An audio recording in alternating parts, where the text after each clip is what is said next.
Next up is Arman Grigoryan, whose doctoral dissertation is on the role of third parties in state and minority conflicts in 2008. He teaches at LeHigh University, and he will speak on the factors of democratic transition. Thank you, Hans. Arman, over to you. Actually, there is a word missing from the title. I don't know if it's my fault or whether it got lost in emails. It should be factors impeding democratic transition, and that's what I'm going to talk about. I'm going to start by agreeing with what Salbi Ghazarian said yesterday in her presentation, namely that it is time to give up this talk of transition. It has failed already. I think we can say that pretty safely, that the process of transition has failed in Armenia as well as in a number of other post-Soviet states. And this realization actually has been around in the study of comparative politics, in the study of transitions, and people have been asking why some post-Soviet or post-communist societies succeeded in transitioning to democracy and properly functioning markets, while others failed. There are all sorts of arguments. There are, in fact, more than 2 groups of countries that these experts recognize: the successful ones, the utterly unsuccessful ones, the hybrid regimes, etc. I'm not interested in going into any discussion of those fine details, and whatever you call the Armenian, the state of Armenia's governance, the state of Armenia's democracy, well, it is not a democracy, and just recognizing that Armenia is doing somewhat better than Uzbekistan or Turkmenistan, I don't think it's that much of a consolation. So anyway, the question is, why did Armenia's transition fail? There are a bunch of hypotheses that are particularly popular. One is institutions. For example, there is literature that looks at transitioning countries' constitutional the adoptions of their initial constitutions, and the argument that those who adopted presidential systems did considerably worse than those which adopted parliamentary systems, because presumably presidential systems are more prone to centralization of power, etc., but there are arguments against it as well. There are arguments about elite preferences, weak oppositions, the relationship with the West versus the relationship with Russia, historical legacy / path dependency. Yesterday, Professor Acemoglu suggested one other hypothesis, which also has been around, that in countries that where communists were cast aside, these countries had a better chance of a successful transition. Now, I'm not going to offer a detailed critique of these hypotheses, except to say that some of them simply don't make sense. I'm particularly annoyed by the fetishization of the historical legacy or path dependency argument, because if paths were so utterly dependent, nobody would ever transition to democracy. I am also not a fan of the argument that a lot of these transitional trajectories were a function of the country's relationship with Russia versus the West. I mean, we do know some pretty obnoxious countries that have very good relations with the West. Egypt and Saudi Arabia come to mind, and I don't mean their societies or countries as such, but their regimes are pretty obnoxious, and last I checked, they had very, very good relations with the West.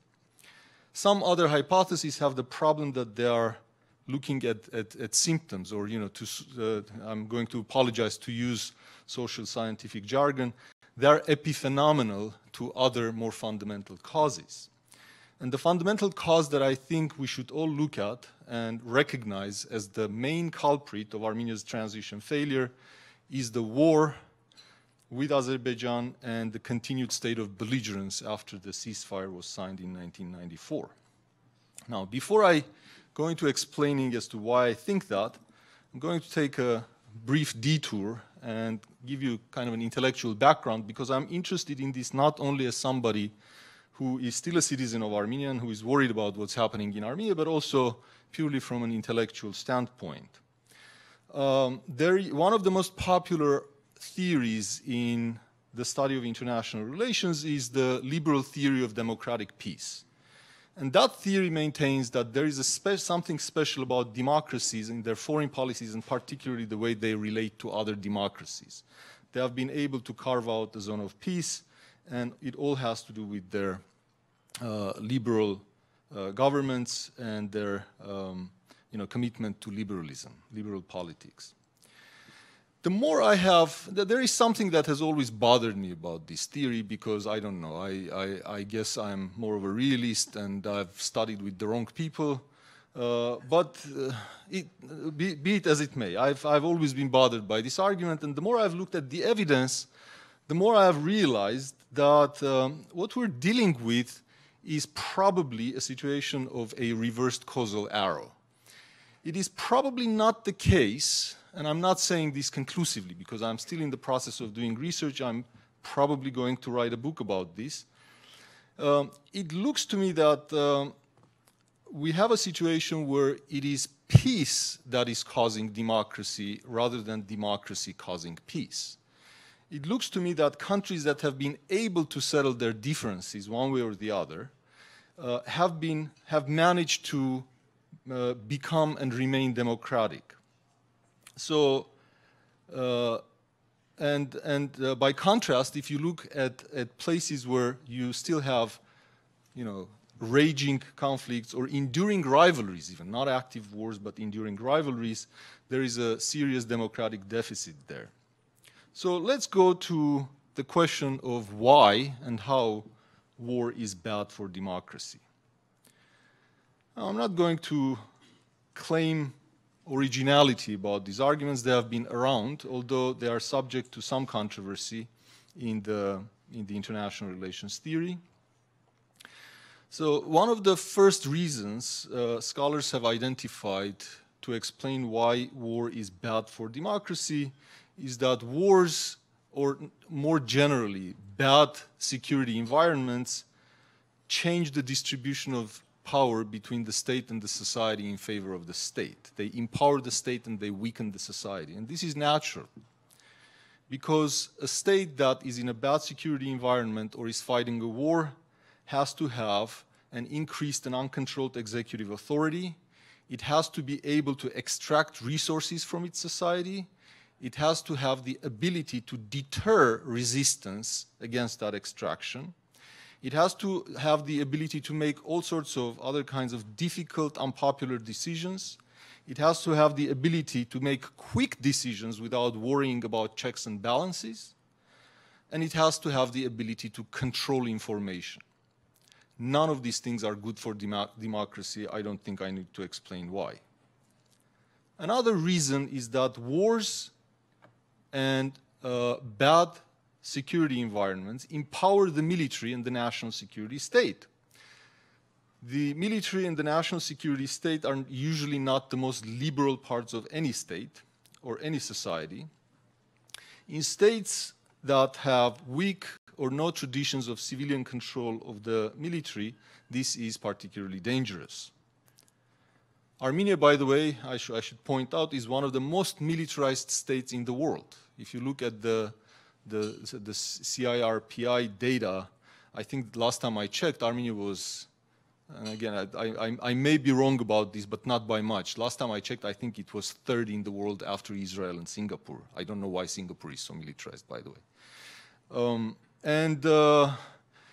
I don't want to get too dramatic, but if you look at that kind of militarization, we're talking about a garrison state, and garrison states are rarely democratic.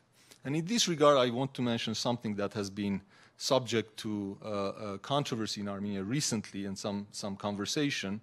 This concept introduced by the defense minister of Armenia, Vigen Sarkisyan, of creating a nation army. Yeah, that's really what we need to make democracy happen in Armenia. Wars and bad security environments are also bad for democracy because they create vested interests in belligerence and war. They create elites that at least are not suffering from the status quo, and the status quo being war or belligerent relations with the neighbors. They have the power to deter their internal challengers, and they control the marketplace of ideas. And beyond this, when I talk about vested interests, you should also, I mean, if you think about this in the context of Armenia, it's interesting to look at this entire army. It's a huge army of what we call verlutsabans, the political analysts, that would absolutely have nothing to do if tomorrow there was peace. They would have to get real jobs, I suppose. Reliance on the argument that challenges to the economic and political status quo is aiding the enemy. This is a very important tool available to non-democratic states that are either fighting wars or are surrounded by enemies. Finally, there is the psychological predisposition toward totalitarianism in war societies, whereby dissent becomes equivalent to treason.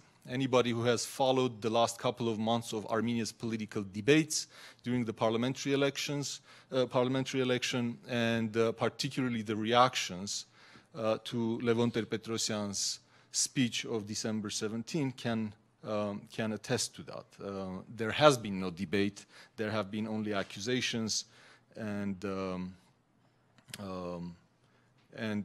calls to punish Levon Ter-Petrosyan and his supporters. Now, this is definitely not unique to Armenia, as I said. There are many other cases in history where countries that were on the path of successful liberalization, or well, I shouldn't say successful, that were on the path of liberalization and democratization, at the early stages of their development, faced very challenging security problems or fought wars. For example, when we think about Germany of the turn of the 19th to 20th century, we think of Germany as an imperial state, as a state that was undemocratic, but Germany actually was a state that was in some respects, not formally, but in terms of the content of its politics, was even more liberal than Great Britain was. But Germany's liberal transition, or this trajectory toward liberalism in Germany, was quite severely derailed by the wars that it ended up fighting. Something similar can be said about Japan. Yesterday, a comparison was made between Serbia and the Czech Republic. I would argue that the difference was not so much in the personalities of Milosevic and Václav Havel. I would, in fact, argue that Milosevic was, in some respects, the product, the consequence of Serbia's problems rather than its cause. I know how controversial an argument this is, but it was part of my dissertation, so I think I can defend that argument. One of the most frequently cited counterexamples to what I've been talking about is the state of Israel. Look, this is one of the most endangered states. It has been fighting wars with disturbing frequency, and it has succeeded in maintaining its democratic nature. I think Israel has maintained quite a few of the forms of its democracy, but I think if you compare the content of Israeli democracy now to what it was, let's say, in the 1950s or 60s, you will see that Israeli democracy has also eroded quite considerably. It is not a popular thing to say in the United States or in Europe, but it is true, and a lot of experts who have studied the state of Israeli democracy will probably agree with me, at least away from the cameras and microphones. What is the implication of my argument as far as the future of Armenia and democracy in Armenia is concerned? The most important implication is the following. It is the easiest thing to criticize Serge Sarkisyan in Armenia. It has become very easy. In fact, it has always been easy to criticize Serge Sarkisyan. Very few people are supporters of Serge Sarkisyan or the Republican Party of Armenia. But I have a problem with the kind of criticism that is now popular in Armenia about Serge Sarkisyan and the Հանրապետական regime, or the Republican regime there. The overwhelming majority of this criticism assumes that Serge Sarkisyan and Հանրապետական and the Republican Party are the problem and nothing else. And it's a matter of choice. It's a matter of simply removing them from the picture, and once you remove Serge Sarkisyan and the Republican Party, everything will be fine and will become a democracy. Now, if I'm right, this is not going to work, or this is not going to solve the problem. Because if we remain in the kind of status quo in our foreign policy, and if we remain in the status quo where we have not resolved the Karabakh conflict, this structure, this external environment will find the new Serge Sarkisian and new Republican Party. So we cannot talk, in my view, about changing Armenia and about changing Armenia's governance picture and democratizing Armenia without recognizing the detrimental effects that the war or the state of belligerence with Azerbaijan plays in this. Now, I want to conclude by addressing two counter-arguments. One is whether this will be sufficient for democratizing Armenia. Assume tomorrow we have a peace treaty with Azerbaijan and we demilitarize and everybody is singing Kumbaya, will Armenia become democratic automatically? The answer is no. My argument is that it's a necessary condition but not a sufficient condition. Obviously, there are a lot of countries that do not have conflicts with their neighbors and they remain undemocratic. So I'm not suggesting that it would automatically lead to democratization, but it is my conviction that it is absolutely necessary. It's fundamental if we want to have a chance to democratize. The second very popular counter-argument to this is that, well, if we go to peace, this is a situation where one actor's actions are not going to be relevant. What is going to be relevant is the interaction of Azerbaijani and Armenian approaches. And to put it more simply, what if Azerbaijan doesn't want peace, right? Well, that will be unfortunate. And I'm not arguing that we can assume that Azerbaijan will make the equivalent moves. And if it doesn't, and if it continues, we will remain militarized, and it will be unfortunate, and I don't know what the solution will be. But, if we're a little more serious, I think we should at least try. And there is nothing terribly dangerous, or there is nothing terribly costly, from my perspective, for Armenia to try reconciliation and peace and resolving the Karabakh conflict. I think we could be surprised, perhaps, what kind of consequences this would have on Azerbaijani internal politics and on the Azerbaijani society if we genuinely make a peace effort. I also think we're forgetting, people always cite the really belligerent Azerbaijani rhetoric, the kind of hateful rhetoric toward Armenia and toward Karabakh, and the promises to conquer Stepanakert and even Yerevan and Zangezur, etc., etc. Let's not forget that we have the same kind of rhetoric, and we don't take terribly seriously all sorts of claims about turning Istanbul into a sea of blood and conquering Western Armenia, and all sorts of arguments like that. But more importantly, I think we shouldn't forget that Azerbaijan was a defeated society, and we, at least as provisional winners of that war, we should try to demonstrate more magnanimity and see what the Azerbaijani society's reaction is going to be. I have met many Azerbaijanis. I have met many Azerbaijanis who have worked in their government, who have been actively involved in Azerbaijani politics, and I don't think they are as intransigent as we think they are. And again, a lot of this on both sides is a consequence of political PR and demonization. But the bottom line is that there is no cost really to Armenia, maybe to the regime in power, maybe to the existing system, but there is no cost to Armenia to make a bid for peace. And again, I want to repeat that unless we do this, unless we try this, and unless we make a genuine effort to resolve our conflicts with our neighbors, we can scarcely hope that Armenia will ever become a democracy. Thank you very much.